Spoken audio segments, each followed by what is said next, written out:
Someone asked me recently, what was it that inspired me to be a teacher?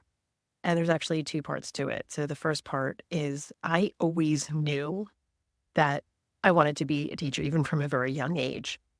I would play school with my siblings. We would go downstairs and they would sit at desks and I would teach them things and give them recess and snack. And these were just always something I love doing, and they just seemed to play along with me even though I had 2 older and 2 younger siblings, they still would agree to playing school with me. I think what solidified it for me was my 3rd grade teacher, Mrs. Morris. She was just the kindest person, and she was kind to everyone, even Charles, who was so naughty.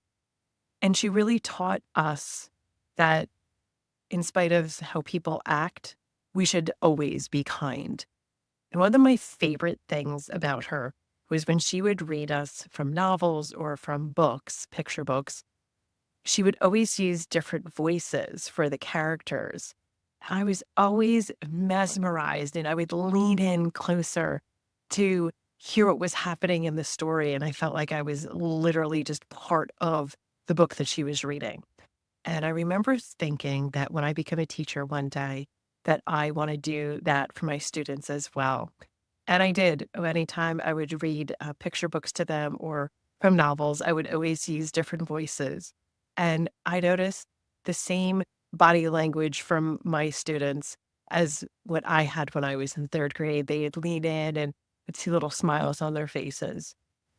So that is why I became a teacher was well, I always knew, but also Mrs. Morris was just a wonderful example and mentor. She has since passed away, but I did share all of this with her recently. So I just wanted to share that with you. And remember, you are doing an amazing job. Looking forward to our next conversation.